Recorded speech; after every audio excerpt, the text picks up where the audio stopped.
Hey guys, what's up? It's Stanley here, and welcome to the Stanley Parable, where I know this game is old, but I've kind of wanted to play because I've never actually played it for myself. I've always seen like playthroughs of it, and even the playthroughs I've seen, they were like I didn't watch it all the way through. But anyway, let's get started. And right here, this is tripping me out right here. I don't know if you can see in the OBS recording because it doesn't show up on the preview window, but like this is just like reflecting what's on my actual monitor is on this in-game monitor. It's really creepy. So anyway, let's begin the game. Oh, before I begin, actually, I might not be talking much through this series because there is a narrator, and I do want you to hear what he's saying. I do have subtitles on and everything, I think, right? Subtitles, yep. I do have subtitles on, but I do want you to hear what he's saying, so I will not be talking much because there is a narrator throughout most of the game. But I will talk when there's an opportunity to, I guess.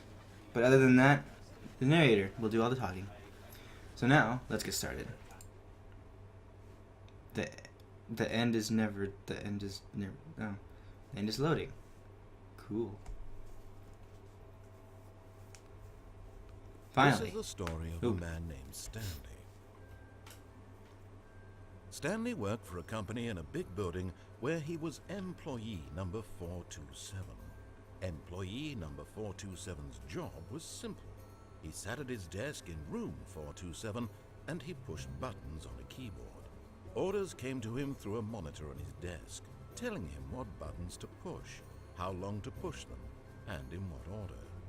This is what employee 427 did every day of every month of every year. And although others might have considered it soul-rending, Stanley relished every moment that the orders came in, as though he had been made exactly for this job.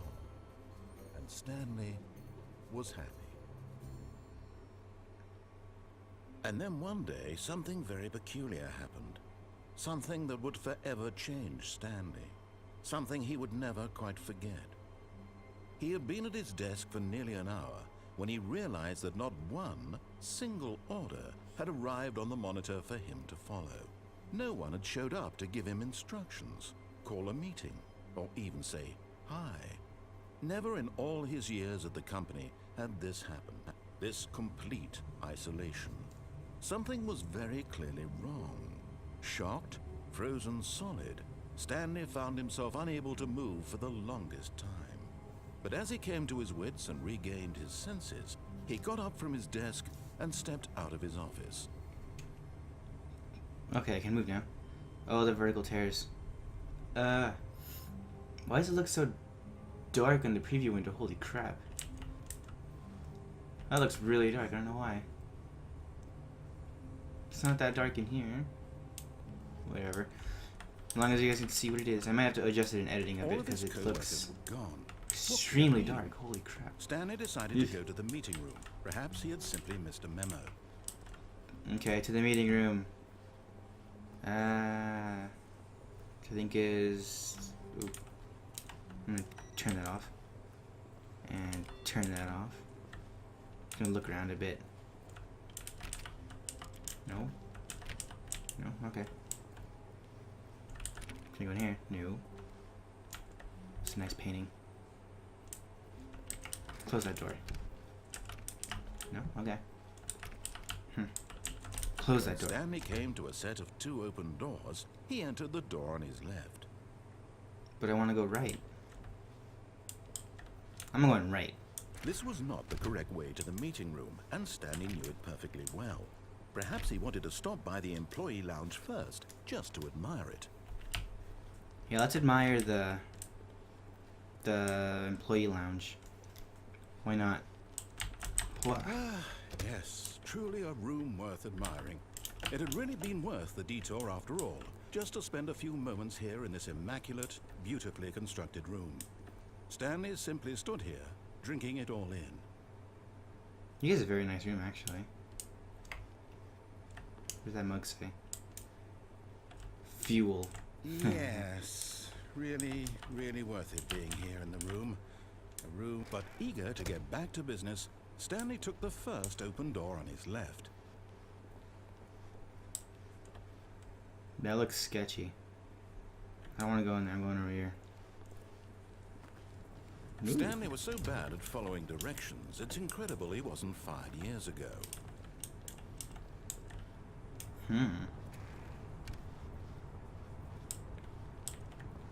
Warning, do not jump from cargo lift while it is in motion. Will cause death. Penalty for misuse of cargo lift is $1,000. Penalty for jumping off cargo lift. Okay. Look, Stanley, I think perhaps we've gotten off on the wrong foot here. I'm not your enemy, really, I'm not. I realize that investing your trust in someone else can be difficult, but the fact is that the story has been about nothing but you all this time. There's someone you've been neglecting, Stanley. Someone you've forgotten about. Please, stop trying to make every decision by yourself. Now, I'm not asking for me, I'm asking for her. Who? This is it, Stanley. Your chance to redeem yourself. To put your work aside. To let her back into your life. She's been waiting.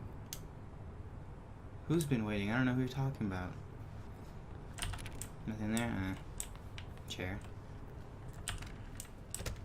So it's a habit to close the doors behind me. I don't know why. Oh. Ah.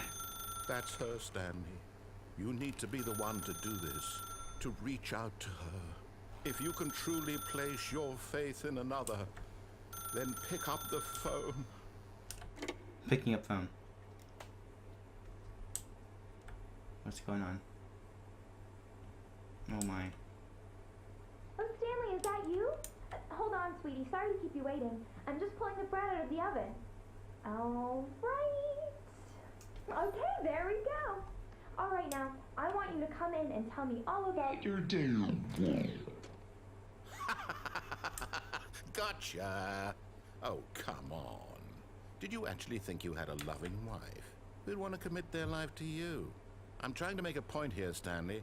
I'm trying to get you to see something. Come inside. Let me show you what's really going on here. That actually scared me. That actually kind of scared me. Oh. This is a very sad story about the death of a man named Stanley. Oh God. Good morning, you play first. Press 6 on your keyboard. Me? Stanley is quite a boring fellow.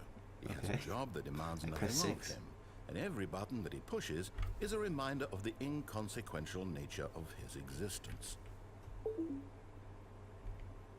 Look at him there, pushing buttons, doing exactly what he's told to do. Now he's pushing a button. Now he's eating lunch. Now he's going home. Now he's coming back to work. One might even feel sorry for him, except that he's chosen this life. I don't want to do this. But in his mind, I have in his to. mind, he can go on fantastic adventures.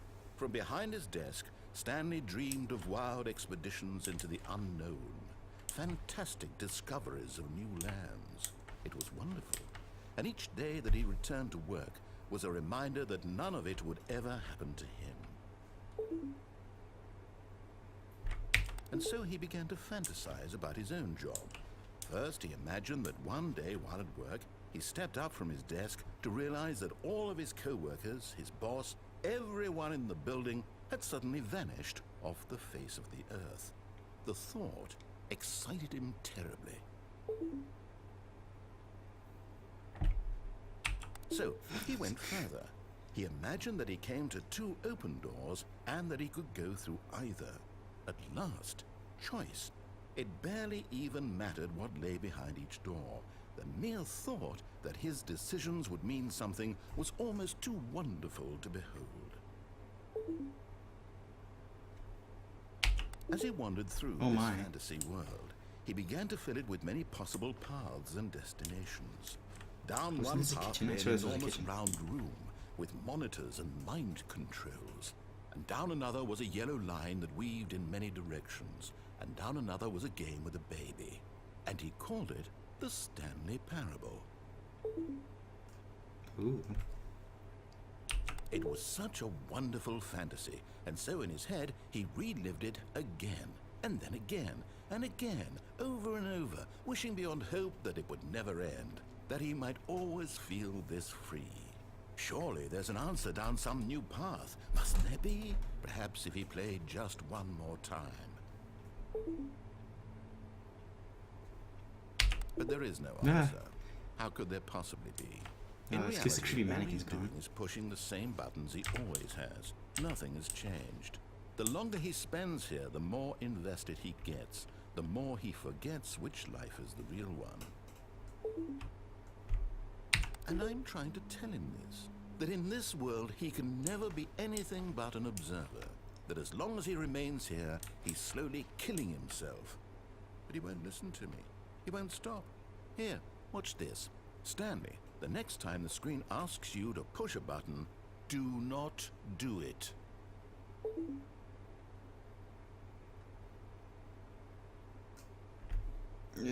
Resisting. I'm You weak. see? Can he just not hear me? How can I tell him in a way that he'll understand that every second he remains here, he's electing to kill himself? How can I get him to see what I see? How can I make him look at himself? I question nothing. Suppose I can't, not in the way I want him to. But I don't make the rules. I simply play to my intended purpose, the same as Stanley. We're not so different, I suppose.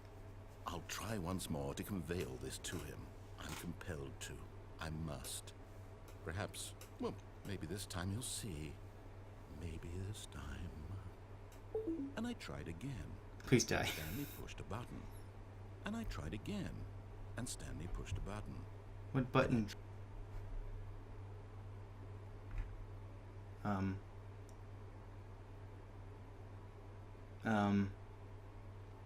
What?